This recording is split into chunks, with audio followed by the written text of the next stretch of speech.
Good morning દીકરાઓ. જો પાણીના શુદ્ધિકરણ માટેની કેટલીક પદ્ધતિઓ આપણે જોઈ, જેમ કે સ્થાયી કઠિનતા અસ્થાયી કઠિનતા દૂર કરવાની કેટલીક પદ્ધતિ અને સ્થાયી કઠિનતા દૂર કરવાની કેટલીક પદ્ધતિઓની ચર્ચા કરી. એમાં કંઈક કાર્બન પદ્ધતિ જોઈ, આપણે કંઈક સોડા સાથેની પ્રક્રિયા જોઈ, આયન વિનિમય પદ્ધતિ જોઈ અને એના પછી છે ને તે એક સંશ્લેષિત રેઝિન પદ્ધતિ પણ આવે. પણ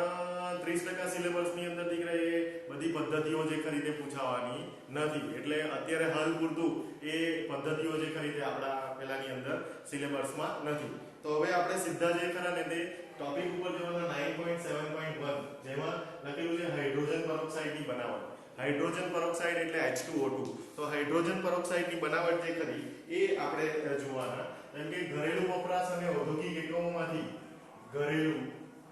વપરાશ અને ઔદ્યોગિક એકમોમાંથી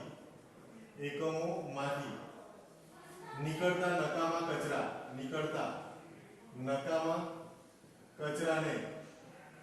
કચરાને પ્રદૂષણ મુક્ત કરવા માટે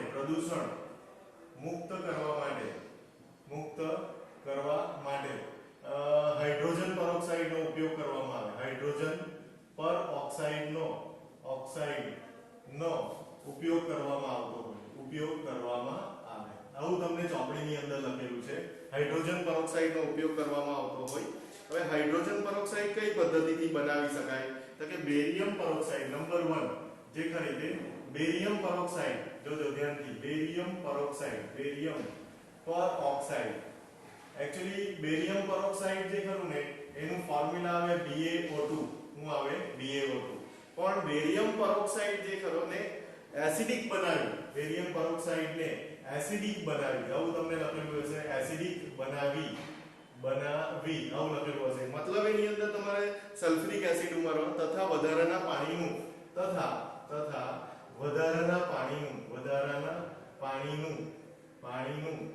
નીચા દબાણે બાષ્પીભવન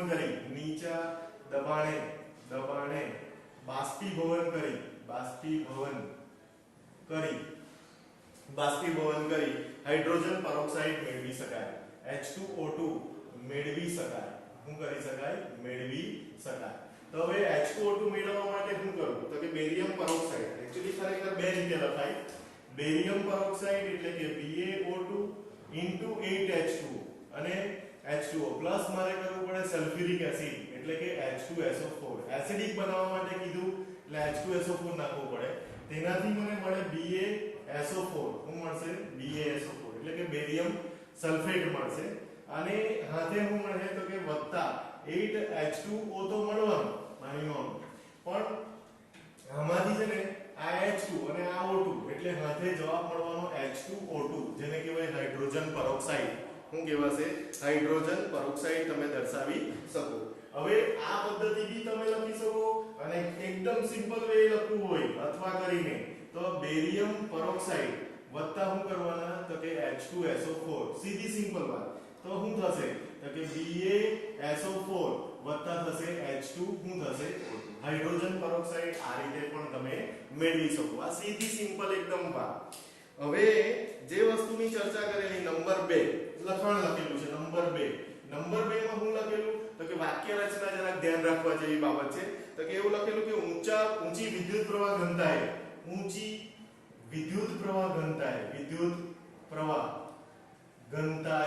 ઘનતાએ વાક્ય રચના જરાક અટપટી લખેલી. ઘનતાએ એસિડિક સલ્ફેટ દ્રાવણનું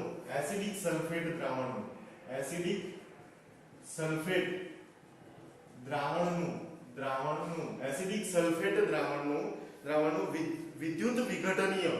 બહુ શબ્દ અલગ લખેલો છે, વિદ્યુત વિઘટનીય ઓક્સિડેશન. વિદ્યુત વિઘટનીય ઓક્સિડેશન થઈ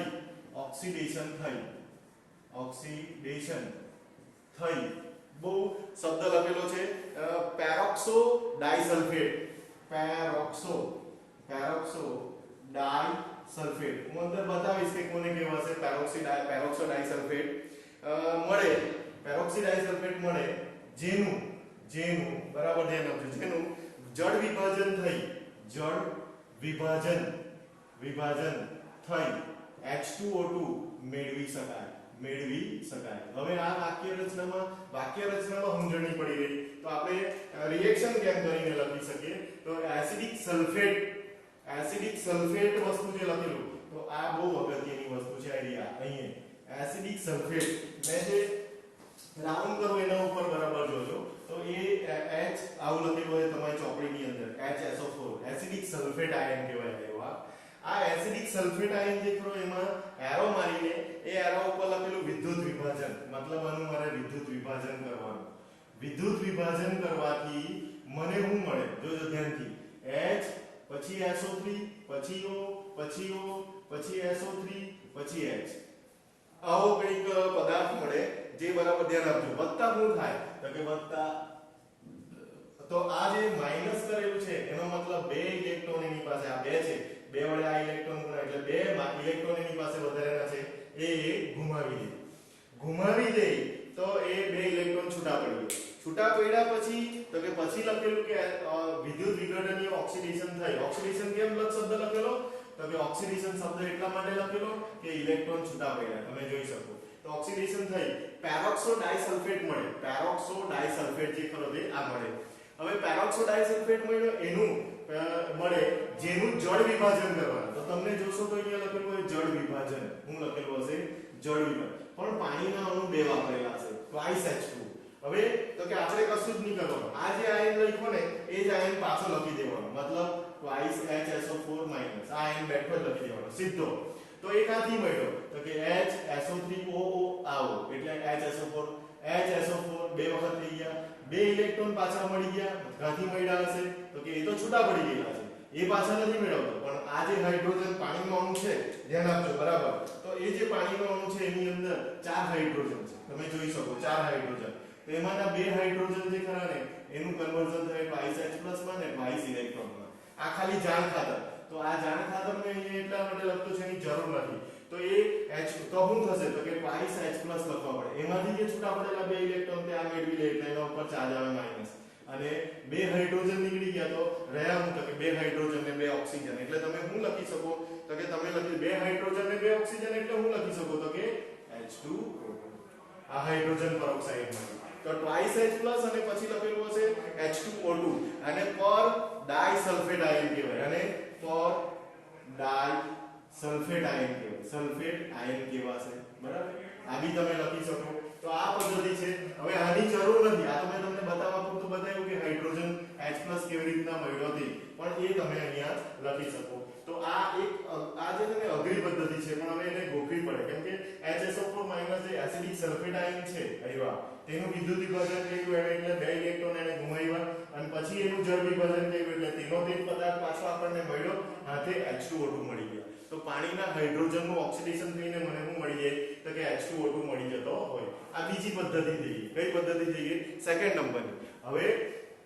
થર્ડ નંબરની પદ્ધતિ જે ખરી તે આપણે જોવાના તો થર્ડ જરા બરાબર જોઈ લઈએ તમને દેખાતું છે કે ઓકે થર્ડ નંબરની પદ્ધતિ જે ખરી દીકરાઓ હાલમાં D2O2 એટલે ડ્યુટેરિયમ ઓક્સાઇડ કહેવાય પેરોક્સાઇડ કહેવાય ડ્યુટેરિયમ પેરોક્સાઇડ D એટલે શું તો કે D એટલે ડ્યુટેરિયમ એટલે 1H2 લખીએ ને તે એને D થી દર્શાવે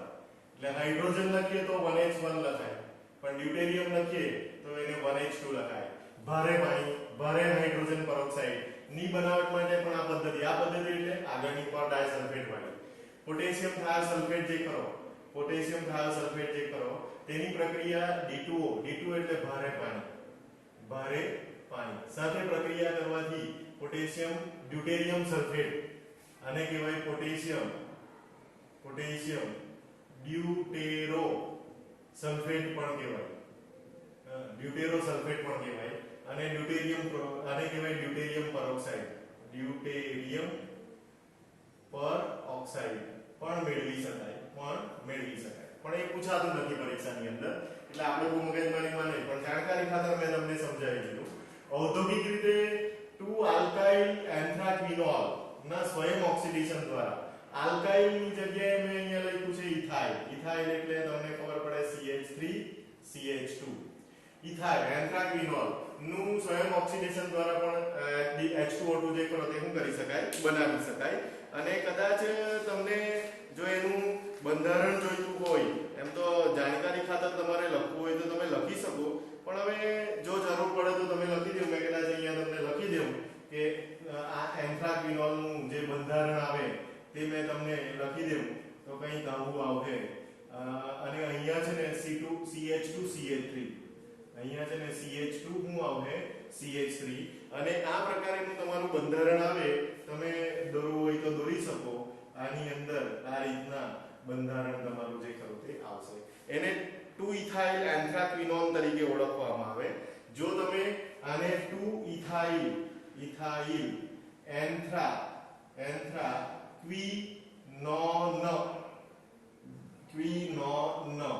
ક્વિનોન કરો તો કીટોન કહેવાય એક સૂત્ર મેં આ રીતના લખી દેમ તો જોજો ધ્યાનથી હું કહ્યું તેમ મેં કઈ દળ નથી મારી અહીંયા આવી જશે CH2CH3 અહીંયા આવી જશે OH અને અહીંયા બી આવી જશે OH અને પછી મેં બંધ મૂકી દેવાની અંદર અને આ રીતના મેં બંધ મૂકી દીધા અને આને કહેવાય 2 ઇથાઇલ એન્થ્રાક્વિનોલ નોલ એટલા માટે કે આલ્કોહોલ છે ત્યાં કીટોન છે એટલે એને ક્વિનોન તરીકે ઓળખવામાં આવે તમે આવું તો ક્વિનોલ નું ક્વિનોનમાં રૂપાંતર કરવામાં આવે અને હાઇડ્રોજન પેરોક્સાઇડ મળે તો ક્વિનોન અને ઓક્સિડાઇઝ નિપજ તો ઓક્સિડાઇઝ નિપજ તરીકે અહીંયા જે તમને મેં લખ્યું છે આ ઓક્સિડાઇઝ નિપજ તરીકે શું મળે તો કે આ પદાર્થ મળે અને આ પદાર્થ જે ખરો ને તે તમારો આવ્યો આ 2 ઇથાઇલ એન્થ્રાક્વિનોલ ક્વિનોલ નોલ લખો તો OH આવે અને ઓક્સિડાઇઝ નિપજ તરીકે આ જવાબ તમને મળી શકે અને આ ઇથાઇલ સમૂહ છે એટલે 2 ઇથાઇલ એન્થ્રાક્વિનોલ માંથી